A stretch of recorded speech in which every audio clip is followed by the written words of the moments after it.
Olá, pessoal! Sejam todos muito bem-vindos a mais um podcast filosófico, atividade que é promovida pela Organização Internacional Nova Acrópole do Brasil. E para a nossa conversa de hoje, recebemos o professor voluntário da sede São Caetano do Sul, em São Paulo, José Roberto. Seja muito bem-vindo. Olá, Danilo, é muito bom estar aqui novamente contigo, compartilhando algumas ideias filosóficas, algumas reflexões com as pessoas que nos ouvem. Em nossa conversa de hoje, vamos falar sobre algumas reflexões filosóficas para um comportamento mais humano. Naturalmente, não vamos esgotar o tema, a nossa ideia não é essa, e também não vamos trazer aqui verdades absolutas, pelo contrário, nós vamos refletir, conversar e, claro, que a gente possa extrair elementos que sejam úteis, práticos e, portanto, vivenciais para cada um de nós.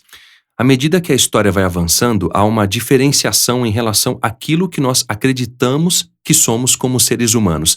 Hoje a gente se identifica muito com o meio, o ser humano é um produto do meio e muitas das vezes há uma série de equívocos em relação ao que nós somos de fato. A gente vê os noticiários e imaginamos que todos nós somos egoístas, violentos como nos apresentam as notícias do mundo. E há ocasiões em que nos imaginamos os melhores seres do mundo, perfeitos e que não temos mais o que melhorar. Ou seja, há uma série de distorções e de extremos também que nos levam a nos equivocar em relação ao que é o ser humano. E por essas razões eu gostaria que você começasse justamente falando sobre isso. Qual a visão que nós temos do ser humano hoje, nesse momento atual de tanta confusão que nós estamos vivendo? Danilo, a questão em termos de amplitude e complexidade, ela não é nova, né? Ela é uma das bases, assim, do diálogo filosófico, já faz desde que o ser humano surgiu sobre a face da Terra.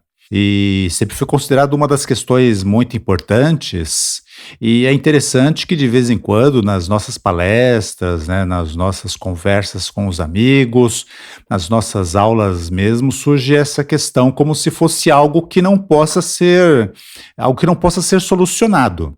É até um contrassenso, né? E algumas pessoas até têm a lucidez de apresentar essa questão de que 2.600 anos atrás, por exemplo, Platão falou sobre isso. Qual é o comportamento que mais nos distingue como seres humanos? Quer dizer, o que é o ser humano, né? O ser humano, ele é um animal, ele é um vegetal, ele é um mineral, ele é um alienígena, né? Ele é um ser que deve se reger pelo pensamento, pelo sentimento. Ele é um ser que deve atuar pensando principalmente em si, ou pensando no meio ambiente, ou pensando no meio social. Então tudo isso, né, acaba entrando bem nesse contexto que você colocou, de que a questão ela não é simples. E como eu falei para você, né, Platão já falou sobre isso com relação ao ser humano, o comportamento humano na época em que ele vivia, e outros grandes pensadores, outros grandes filósofos, porque essa é uma questão fundamental para nós como pessoas, como seres humanos, para que a gente possa tanto decidir o nosso presente, como também traçar as linhas para o nosso futuro. É verdade isso de que a questão nunca foi descoberta? Quer dizer, Platão deu uma resposta, as pessoas utilizaram, depois essa resposta se tornou fora de moda? Não, há que entendermos, né, que de certa maneira, historicamente, a questão já foi desenvolvida de vários pontos de vista, religiosos, filosóficos, científicos, mas que também cabe a cada indivíduo se dar a oportunidade de experimentar aquela reflexão, aquele estudo ou aquela tradição que ele considera mais válida. Então nós poderíamos sintetizar a questão dizendo que não é só uma questão que tal pensador, tal filósofo, em tal época, a questão já foi proposta, já foi experimentada, mas sim também de, conforme nós vamos nos identificando, nós estarmos abertos à experimentação. Não é definir de uma maneira absoluta qual deve ser o comportamento do ser humano, mas dentro de uma proposta de um comportamento do que eu quero ser, do que eu quero construir para mim, é muito importante essa questão da experimentação. É que nem uma receita de bolo, né? Enquanto a nossa mãe faz o bolo, a gente recebe o bolo pronto, come, gosta, né? É o nosso bolo favorito, fica impresso nas nossas memórias, perfeito? O lance é que por exemplo, quando eu já não moro mais com a mamãe, eu moro na minha própria casa e decido fazer eu mesmo aquele bolo. Aí, meu amigo, aí é um aprendizado também, né? Eu vou perceber que não, a primeira vez, a segunda vez e a terceira vez não ficou igual ao bolo que a mamãe fazia. Mas conforme eu vou me aplicando nessa misteriosa arte de fazer o bolo favorito que a mamãe fazia, eu também vou me aproximando um pouco mais da receita, um pouco mais do sabor, vou até mesmo colocando a minha própria ênfase pessoal, né? Que talvez não seja tão bom quanto o da mamãe, mas é o bolo que eu faço, é o que hoje eu tenho à mão, perfeito? Então tem muito essa questão na relação de responder ao qual é o comportamento que mais me define como ser humano. E é claro, como escola de filosofia, buscando sempre dar um ponto de vista, um viés filosófico, nós vamos também seguir alguns certos parâmetros, nós vamos seguir algumas certas tradições que também vai nos dando essa experiência para que a gente possa também compartilhar isso com as pessoas, para que as pessoas elas consigam identificar que o meio de vida filosófico, a maneira indicada pelos grandes filósofos, ela também é uma alternativa que, apesar de ir um pouco na contramão das modas, de ir um pouco na contramão das tendências atuais, ela também, do ponto de vista individual, ela pode satisfazer a muitos jovens, ela pode satisfazer a muitos homens, ela pode satisfazer a muitas mulheres, né? Então é isso. Existem várias tradições, existem vários desenvolvimentos que foi dado a essa questão no decorrer dos séculos, no decorrer dos milênios, das distintas civilizações que já pousaram sobre essa grande terra, sobre essa nossa grande história, e o que, do ponto de vista filosófico, nós fazemos é fazer a opção por algumas dessas tradições, algumas que também nos auxiliam a construir esse modelo de ser humano, esse modelo de comportamento humano, que mais esteja de acordo com a nossa própria ânsia humana, a nossa própria ânsia individual, como grupo dentro de uma sociedade e também como componentes dentro da sociedade humana. Você trouxe uma série de reflexões, José Roberto, sobre essa questão que são muito importantes para que a gente tenha uma noção do que as antigas civilizações e culturas tinham da visão do ser humano e do que nós temos hoje. E há pessoas que costumam dizer que o ser humano é um projeto falido, o ser humano é um ser em extinção, e há pessoas que dizem também que preferem viver com os animais do que com os seres humanos, e deveríamos refletir profundamente, cada um de nós, sobre o que nós estamos fazendo enquanto seres humanos. Nós somos apenas instintivos, bestiais, egoístas, ou nós temos algo de divino em cada um, no nosso coração, que podemos oferecer como altruísmo, generosidade, bondade? Enfim, optamos na filosofia por ficar com essa última opção, que é o que nós estamos fazendo, construindo a nós mesmos e superando as nossas debilidades. Todos os seres humanos têm tanto um lado quanto o outro dentro de si. E nesse caso, há que ter consciência do que nós somos. E também a consciência é uma palavra que é muito mal utilizada e muito mal compreendida, sobretudo nesse momento em que estamos vivendo. Como a Annie Besant ensina em um de seus livros, eu não me lembro agora se é no livro em que ela fala sobre o karma ou sobre o dharma, ela fala que quando nós temos uma dor, a nossa consciência ela é colocada ali naquele ponto. Por exemplo, se há uma dor no pé, a nossa consciência vai para o pé. Se eu tenho fome, logo eu posso associar a minha fome com o meu lado instintivo e posso ser uma pessoa grosseira quando tenho fome. Ou seja, de que consciência que estamos falando, o que seria essa consciência do ponto de vista da filosofia e como nós podemos também, ao reconhecer o que é essa consciência, como podemos conquistá-la e como utilizá-la de forma mais constante, de forma mais prática em todas as nossas experiências cotidianas. Muitas das problemáticas que nós temos hoje é porque, na verdade, nós não sabemos o que é o ser humano, né? Danilo, podemos dizer o seguinte, né, que nós não temos uma experiência do que é ser humano. Hoje em dia, não é só uma experiência, eu não só sofro com todas as questões que me atormentam, porque eu não sei o que é o ser humano, Eu não sei qual é o tipo de ação que eu devo ter no mundo em que eu vivo, né, para me distinguir como ser humano, mas também nós podemos dizer que socialmente vivemos numa época histórica, vivemos num contexto social que não nos ajuda muito. Os nossos modelos, os nossos exemplos também não nos dão uma boa referência, né, do que deve ser. Esse problema ele é histórico, Danilo, ele não é só nosso, né? Houve uma série de questões que foram se acumulando aí no decorrer dos séculos, que acabou culminando na nossa geração, na nossa atual forma de civilização, e isso nos deixou muito perdidos.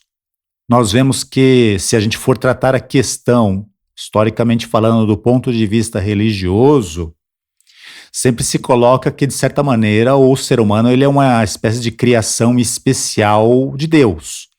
O pensamento já tem alguns problemas, porque é o ser humano de um lado, como criação especial, e a natureza de outro, né? Isso nos dá um certo orgulho, né? Mas também nos dá um certo falso senso de superioridade. Então acabou resultando, junto com muitos outros elementos, numa exploração da natureza. A natureza não é algo da qual o ser humano faz parte, é algo do qual ele pode utilizar. O problema é quando você exercita muito esse tipo de mentalidade, você acaba numa mecânica, né, Danilo? Então, tudo aquilo que esteja um pouquinho além do meu eu, tudo aquilo que esteja, como dizia a nossa mãe quando a gente era pequeno, né, um pouquinho além do nosso umbigo, né, já é algo que pode ser utilizado como coisa. Isso já cria um grande problema, uma sensação de isolamento, uma sensação de solidão. A natureza nos dá medo, a vida social nos dá medo, a vida com o outro nos dá medo, compartilhar os pensamentos e os sentimentos, né, nos dá medo, porque se o outro não concordar comigo, vai ser um problema para mim, vai ser um problema para ele. Então, essa ideia do ser humano como uma criação especial da natureza, né, Danilo, acaba criando uma sensação de muito vazio interior, de muita orfandade. Bom, essa é uma das vertentes históricas que também prevalece hoje no nosso dia, né? Não é uma questão, entender que não é a pessoa se dizer religiosa, ela se crê separada. Hoje em dia não é uma questão de ser dessa ou daquela religião, mas é uma mentalidade que já faz parte do nosso meio social. É como se fosse uma cor a qual todos veem, a qual todos podem ver, mas não sabem de onde veio essa cor, de onde veio essa forma de pensar, essa forma de sentir as coisas. Então essa forma de ver o homem, que a gente pode dizer que produto das nossas atuais formas religiosas, que acabam não dando força, subsídio para que o ser humano procure respostas, não apenas exteriormente, mas principalmente interiormente, acaba criando essa sensação de vazio mesmo, de eu contra todos os demais. Bom, uma outra vertente histórica da qual a nossa época é herdeira é uma visão um pouco mais materialista, né? Onde se vê o homem como um objeto casual, uma espécie de casualidade. Ou seja, eu não pedi para nascer. Tem muito essa frase, essa conversa das pessoas, né? Mas eu não pedi para nascer. Eu não pedi para vir ao mundo, eu não pedi para nascer no Brasil, eu não pedi para nascer nos Estados Unidos, eu não pedi para nascer no México, eu não pedi para nascer nessa condição social que eu estou hoje, né? Eu não pedi para estar nesse trabalho, né, com essas pessoas. Não, eu preciso trabalhar, mas eu não pedi para estar com esse tipo de pessoas, né? Então tudo isso vai criando uma espécie de sensação de que nós estamos aqui por acaso. Então o que é que vale a pena na vida? É curtir o hoje. Porque o amanhã é uma casualidade, né? Talvez o amanhã nem exista realmente. Então isso é algo também que deixa o ser humano muito sem pé e sem cabeça, né? Sem noção de onde eu vim, como ser humano, como comportamento humano, o que é que eu devo fazer para construir um futuro também coerente, consequente, fruto das minhas ações e fruto da minha própria construção. Não. Se a vida é uma questão aleatória, casual, historicamente falando, socialmente falando, individualmente falando, mais vale deixar as coisas correr por si próprio. Aí depois, né, Danilo, as nossas relações humanas dão mal e vão mal, e faz tudo parte da vida. O ser humano é assim mesmo, né? Então tem um pouco essas duas visões, que acabam se tornando, né, Danilo, por vivência, por reflexão, numa forma de consciência, digamos assim. Um modo de ver a vida. Eu sempre gosto de uma definição do professor Jorge Ângelo Livraga, né? Não vou dizer aqui nas palavras corretas que eu não me lembro, mas que de certa maneira a consciência humana ela é um olho interior. Ela é uma capacidade que o ser humano tem de levar o mundo exterior para dentro de si próprio e a partir daí, né, ele ter uma visão enobrecida, uma visão luminosa das coisas que o cercam.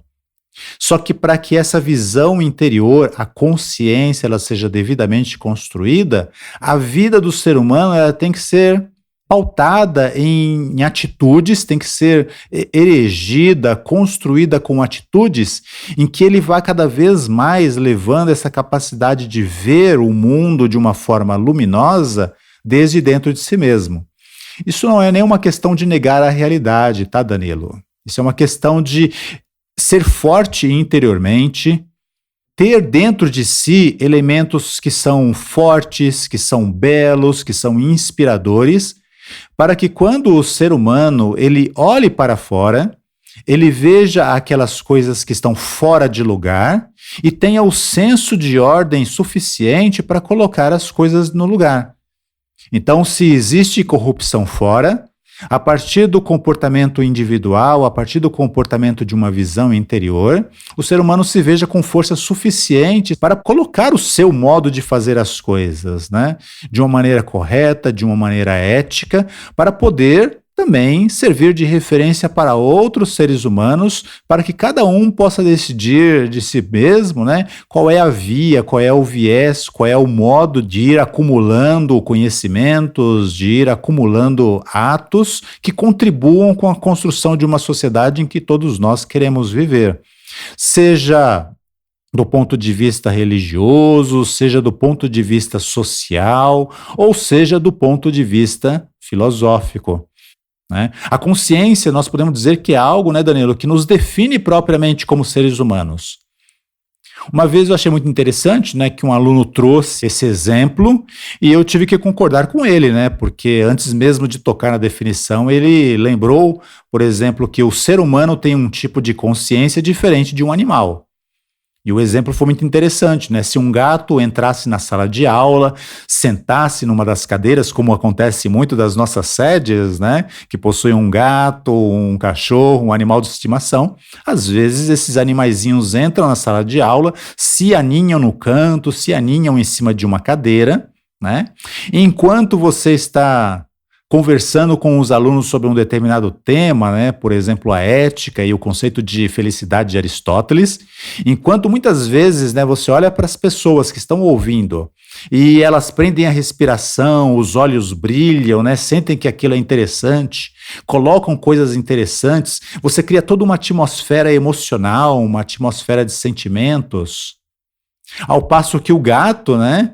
O gato, ele só vai, digamos assim, esboçar alguma reação no momento em que ele se sentir ameaçado ou que o pessoal fala um pouco mais alto e ele ergue a orelha assustado para logo, logo voltar a se aninhar no seu soninho, né?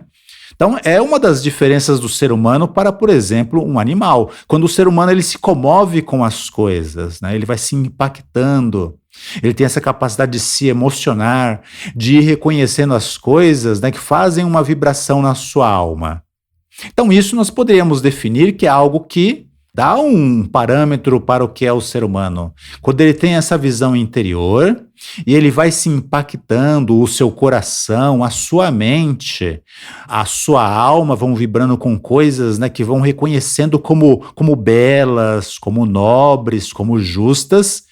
E a partir daí ele vai criando o seu modo de vida, o seu modo de aplicar o conceito de felicidade de Aristóteles na sua casa, com os seus filhos, com a sua esposa, com o seu marido, com os seus pais, no seu ambiente de trabalho, né, com as pessoas que lhes são subalternas ou com as pessoas que lhes são hierarquicamente superior, no seu ambiente de estudos também. né? Então é muito interessante que a partir de um ponto de vista individual, é sempre uma questão individual, a pessoa ela vai se impactando e ela vai se propondo, ela vai fazendo escolhas, né? Ela vai fazendo seleções de onde, quando, como, a partir de quando eu vou colocando essas ideias em ação, para que eu possa cada vez mais ir enriquecendo a minha compreensão da vida e, consequentemente, o meu comportamento. Tem uma outra reflexão, José Roberto, que é sobre o nosso ponto de partida para a ação. Quando a gente lê aquela coleção Os Pensadores, a gente pode pensar que os filósofos ou aqueles que estão naquelas obras são apenas pensadores. Muito pelo contrário, eles são pessoas de muita ação, que desenvolveram pensamentos profundos sobre si próprios, sobre a humanidade, sobre a vida de um modo geral, e os colocaram em ação com muita virtude, com muito valor, com muita moral. E a base da filosofia é justamente a ética e a moral. A gente tem uma experiência em Nova Acrópole, não é, José Roberto, das pessoas que chegam até nós para iniciarem o curso de filosofia. E o primeiro tema é a ética, porque a ética é a base junto com a moral.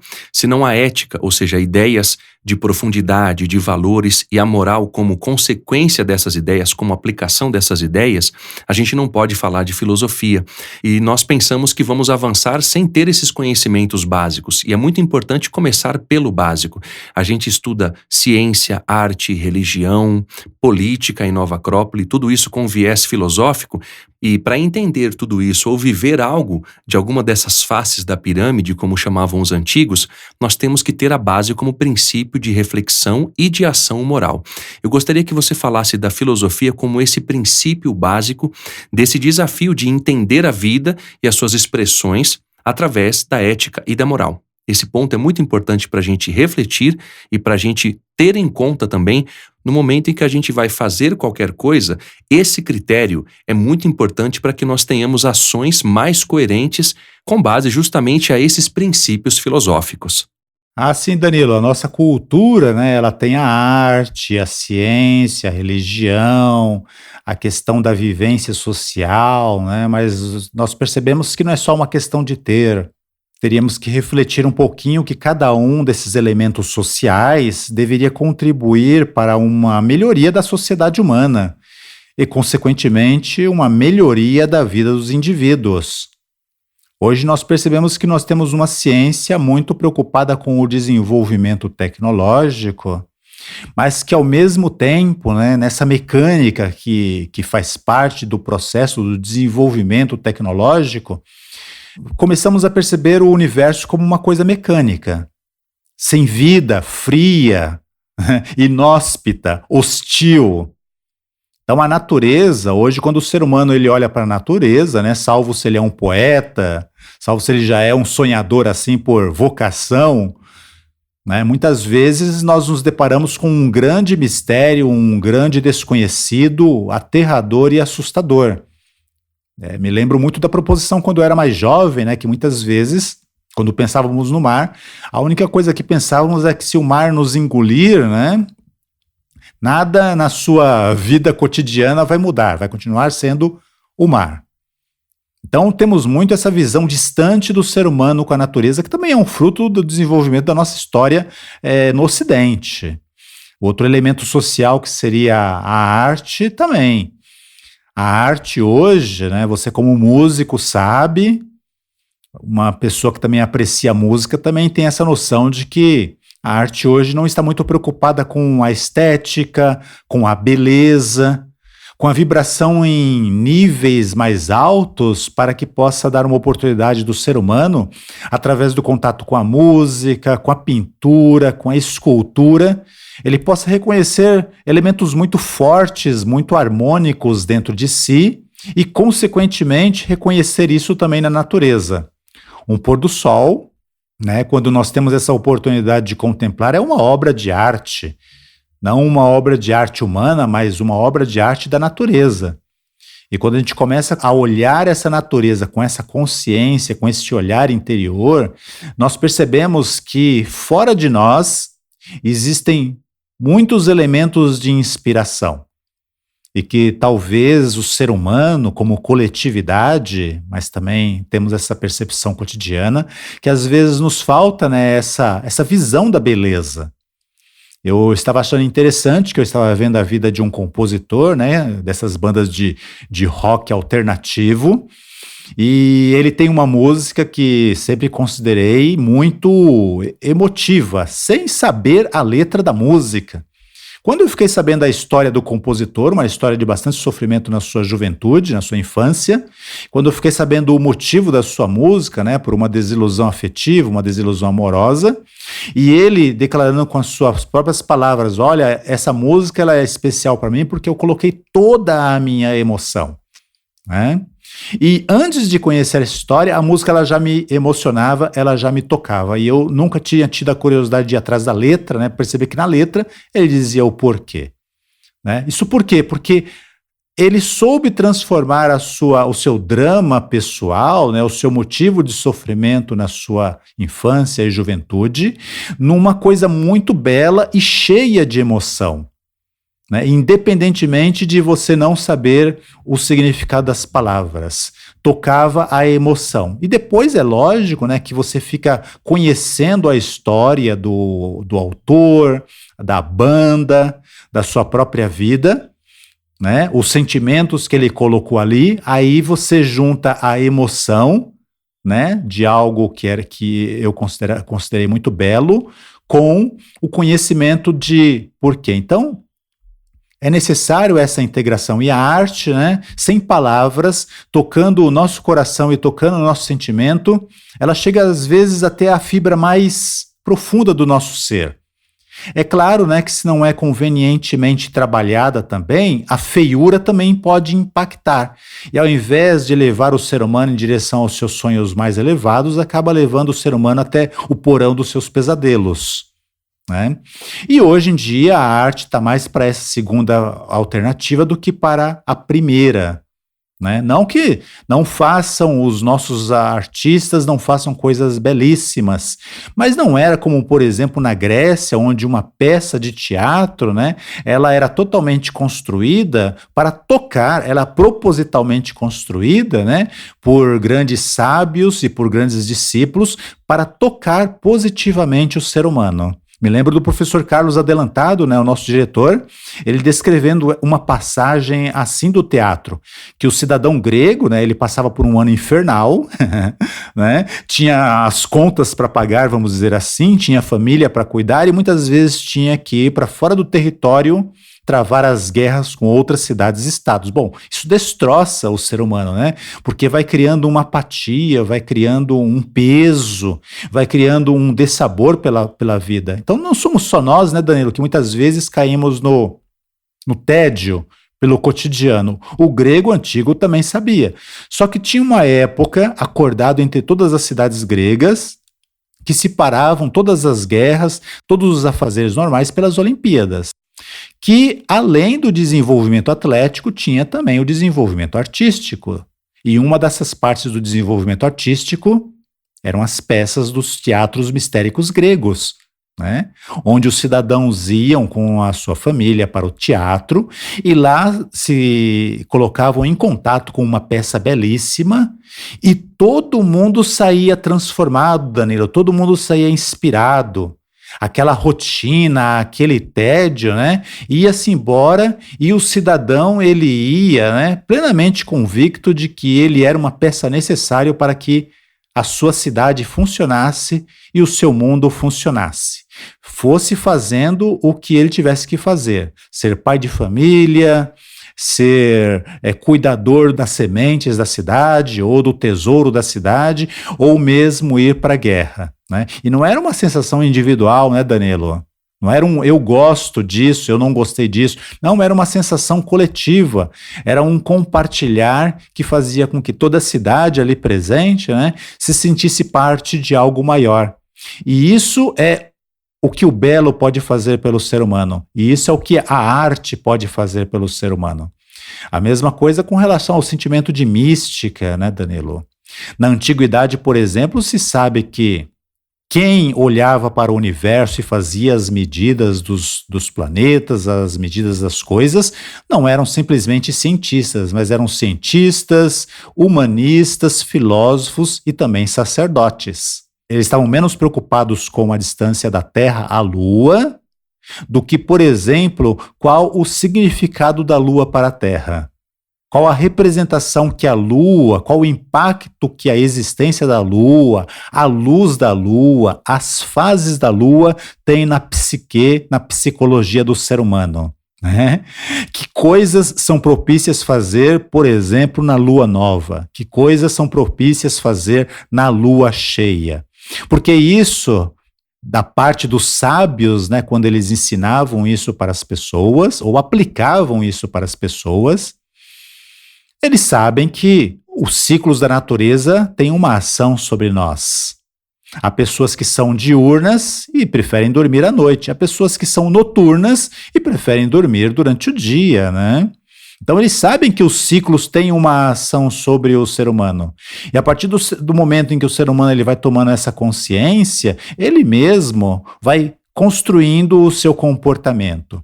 E principalmente, né, Danilo, que dentro dessa visão da natureza, explicar os ciclos da natureza, explicar a importância das estrelas, do sol, da lua, do oceano, dos rios, dos mares, das florestas para o ser humano, né, aproximava o ser humano da natureza.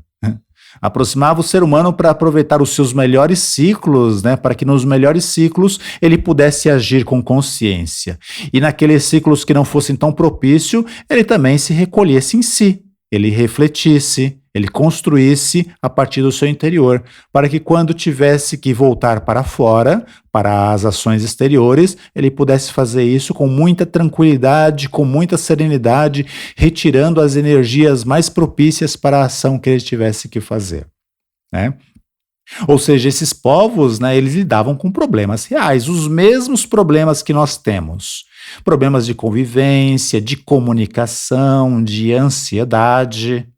E então eles tinham esses recursos. E esses recursos, eles não estão perdidos, né, Danilo? Esse recurso são algumas das ferramentas filosóficas que o ser humano tem para que ele volte a se conhecer, volte a se integrar à natureza, volte a reconhecer a sua importância única na sociedade, no meio ambiente em que ele é chamado a viver, para que ele também possa ter momentos de recolhimento e momentos de expansão, momentos de reflexão e momentos de ação. Porque nessa ida e vinda, entre a reflexão e a ação, ele vai escolhendo o comportamento que ele quer para, não só como você bem colocou, né? Ter um intelecto cheio de informações que não servem para nada, mas ter um intelecto cheio de informações, informações interconectadas na forma de conhecimento, e aí fazer as coisas porque ele tem o conhecimento. Ele não só se emociona com uma música, ele não só se emociona com o que acontece no seu dia, né? Ele sabe porque se emociona e ele vai construindo os atos que mais vão propiciando a construção de emoções, de sentimentos e de percepções profundas a respeito de si mesmo e da sua própria vida. Você falou dessa ideia da corrupção, José Roberto. Esse é um tema muito importante para a gente refletir, porque nós não viemos da Lua, nós vivemos aqui na Terra, e se há uma corrupção na Terra, isso implica que está sendo feita por aqueles que habitam a Terra, no caso, nós próprios. E daí precisamos refletir o porquê que isso está acontecendo, aonde estamos falhando enquanto seres humanos. E isso tem levado o mundo, José Roberto, a um grau de competitividade muito grande, porque estamos nos corrompendo enquanto seres humanos e vamos transmitir isso para as gerações futuras que inconscientemente vão aderindo a esse comportamento pelo mau exemplo que nós temos dado. Devemos fazer o contrário, oferecer um exemplo mais ético, portanto mais moral, começando por nós próprios, obviamente falando. Eu gostaria que você falasse um pouco dessa competitividade que nós temos visto no mundo de hoje. Há uma mentalidade de competir com o outro, seja dentro de um âmbito familiar, seja dentro de uma empresa. É algo bastante errôneo e que tem levado o ser humano a se afundar num egoísmo desmedido que tem causado tudo isso que a gente está vendo hoje. Eu gostaria que você falasse um pouco mais sobre essa mentalidade errada de sobrevivência que nós temos. E o ser humano não tem que sobreviver, nós temos que viver, com V maiúsculo, do ponto de vista de todo o potencial que a gente tem. E isso é desafiador em função desse momento histórico em que estamos vivendo. Portanto, eu gostaria que você falasse um pouco mais sobre isso, para a gente refletir e nos melhorarmos diante dessa questão. Bom, Danilo, a realidade do mundo competitivo, né, é algo que está aí e todos nós reconhecemos, e os pensadores, os arquitetos do pensamento do nosso tempo também têm reconhecido, né? A nossa sociedade tem uma série de problemas porque hoje nós deixamos de ser competitivo nos esportes. Por exemplo, num campo de futebol, a competição é saudável até, né? É bonita de ver. Mas ali a competitividade não é uma coisa cega, né? Ali tem regras, ali tem um juiz, tem os árbitros, né? Tem observadores que promovem uma competitividade que não seja desleal, que não seja animal, que não seja destrutiva da vida ou do relacionamento que deve ter entre times rivais, né? Então não é uma competitividade porque sim.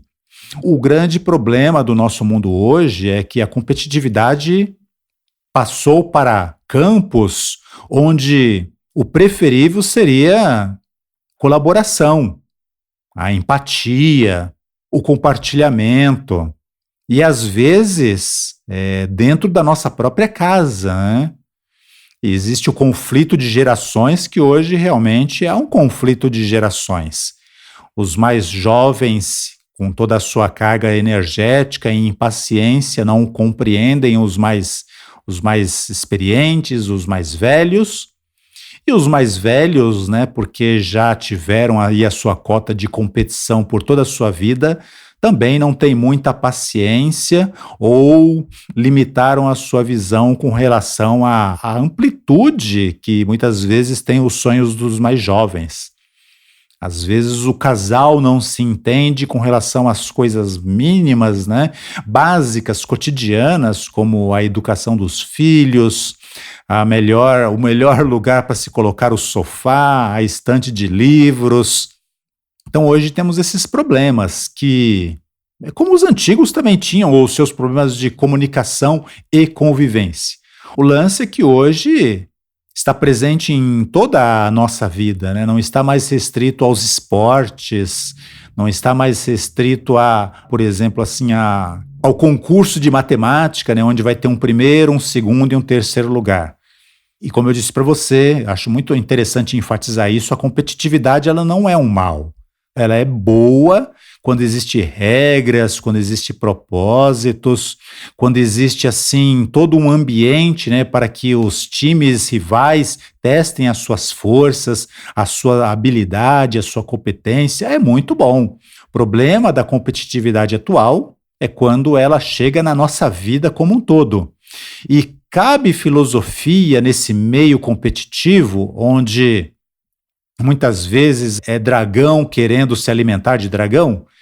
Danilo, nós podemos dizer que nesse meio ambiente é onde a filosofia é mais necessária, porque ela nos ajuda a compreender de onde vem esse equívoco de que o ser humano, ele só é ser humano, ou ele se define como ser humano na luta pela sobrevivência cotidiana.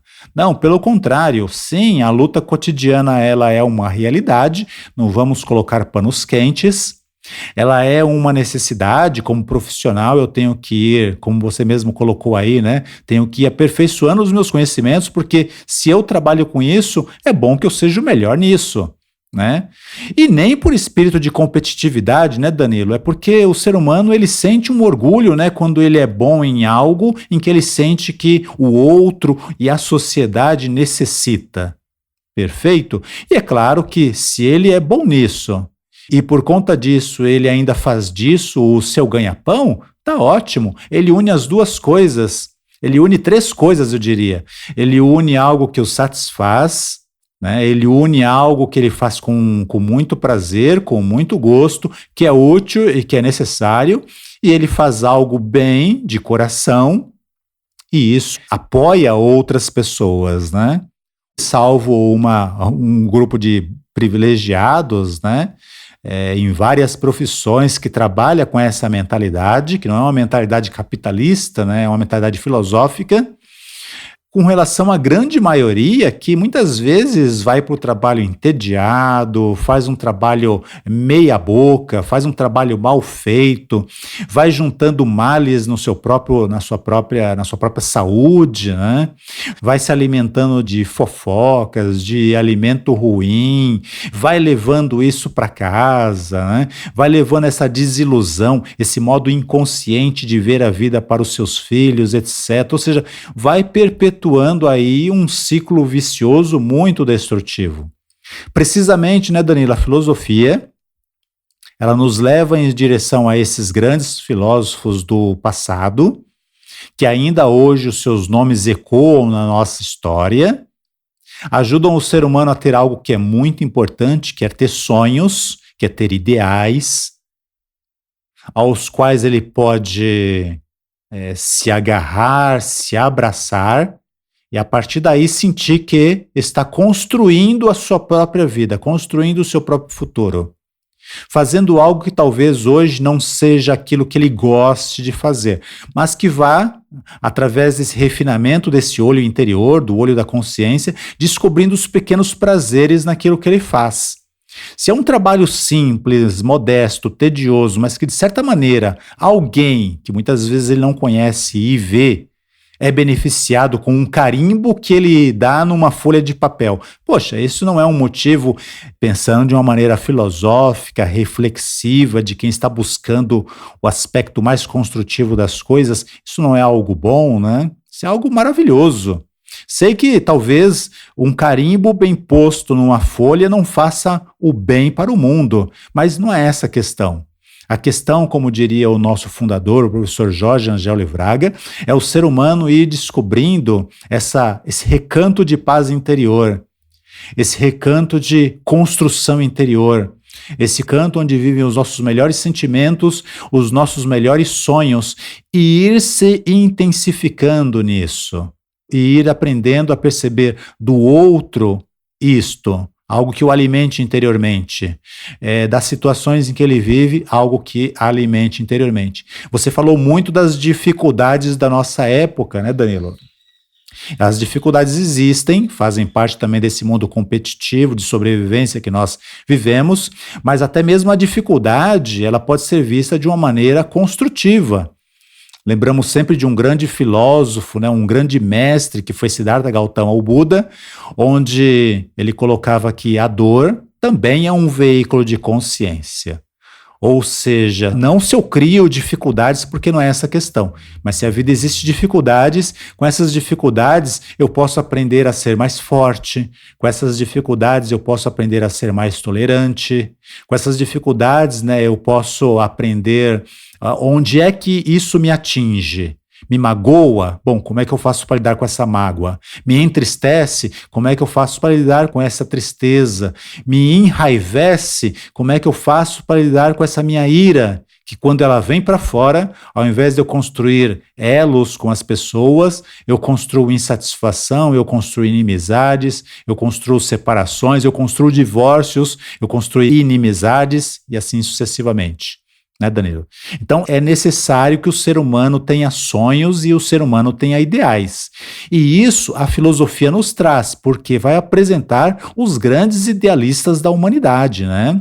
Aqueles que souberam viver os seus sonhos, aqueles que souberam se construir humanamente e aqueles que deram exemplo não só porque faziam bem feito, mas porque se aproximavam do coração de outras pessoas que se tornavam aprendizes, se tornavam discípulos, prontos e dispostos a também construir um seu comportamento mais humano, com base no melhor que a cultura tinha a oferecer, a ciência, a arte, a religião, a política, com base no próprio meio ambiente em que eles viviam, o familiar, o profissional, o de amigos e etc., o de esportes, etc., para ir reunindo os melhores elementos para se construir como seres humanos.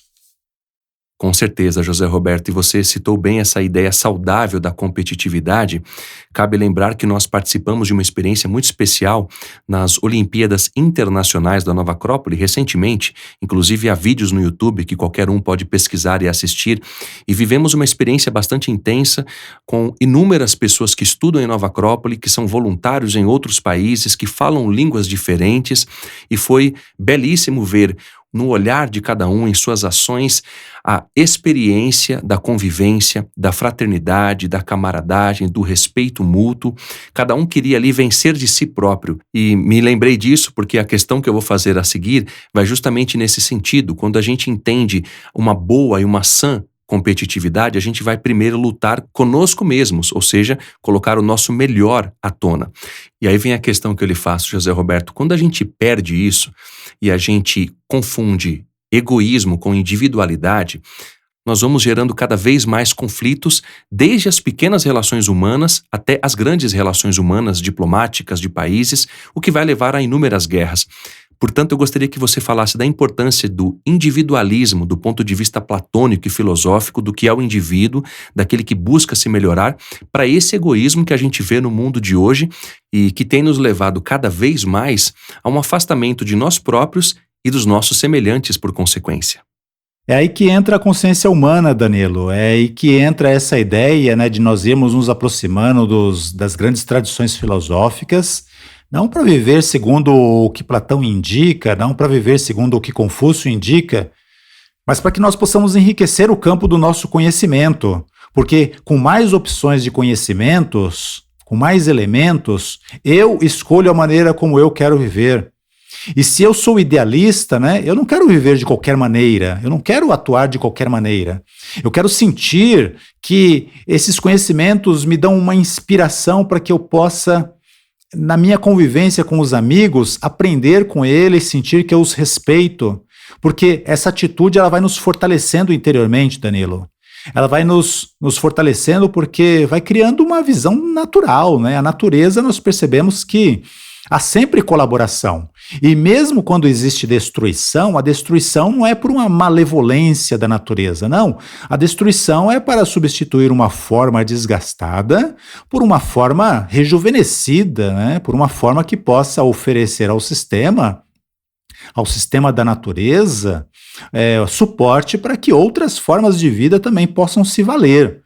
Então nós percebemos isso, a diferença entre o modo de atuar da natureza, né, entre a consciência da natureza e a nossa como seres humanos, é que nós temos que aprender isso, nós temos que ir desenvolvendo isso, para sentir que nós não somos um objeto separado da natureza ou simplesmente uma casualidade.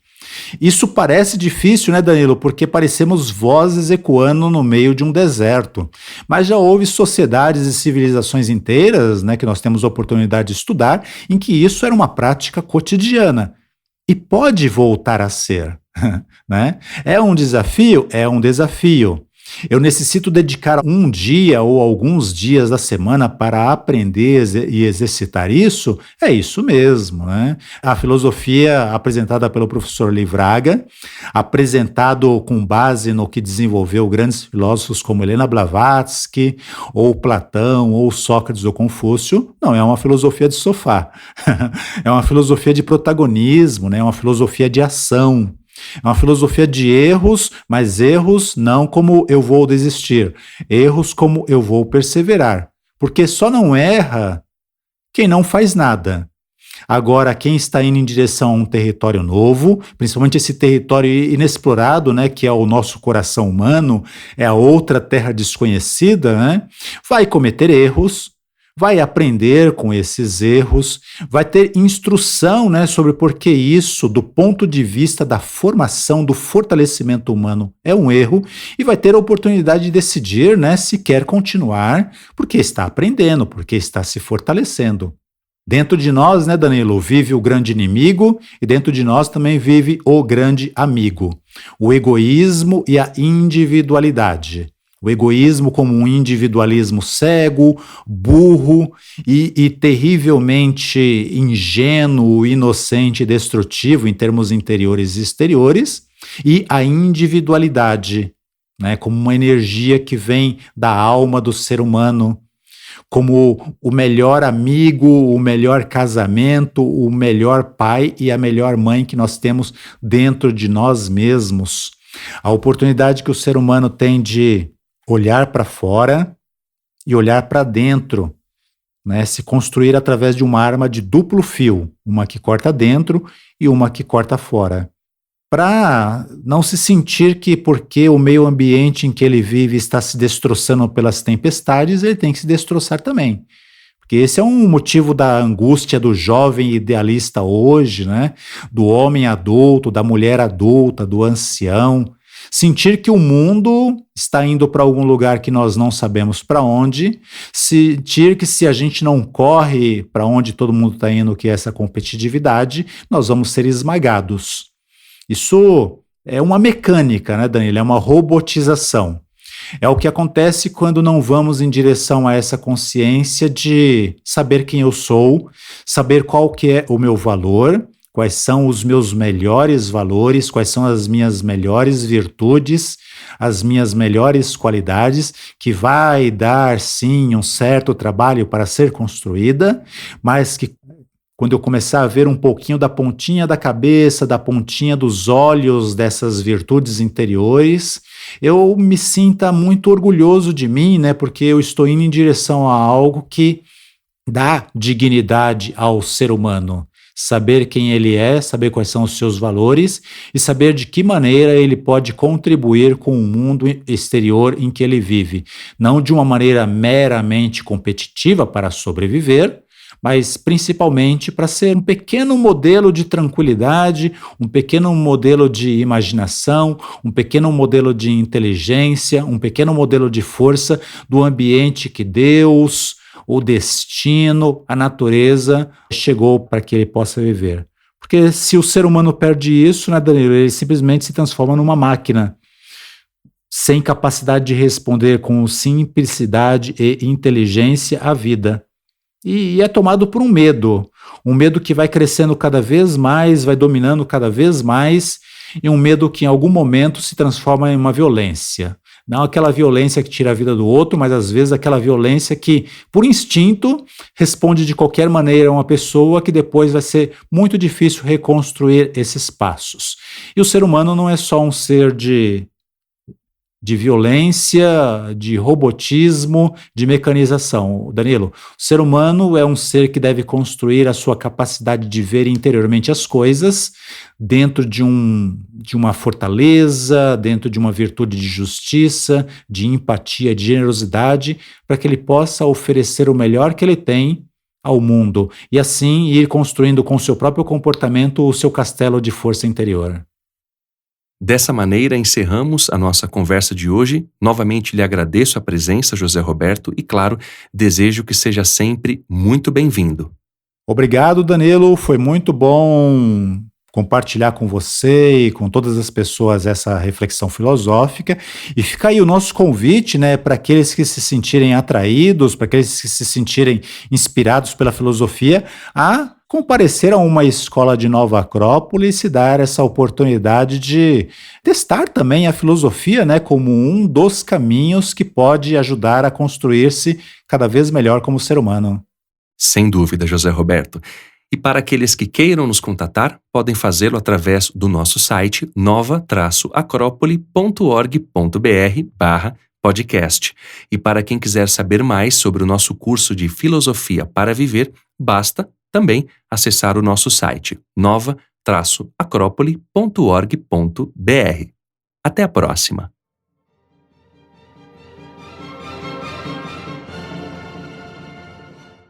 A trilha deste podcast é de autoria de Beethoven e chama-se Sinfonia número 8, Allegro Vivace.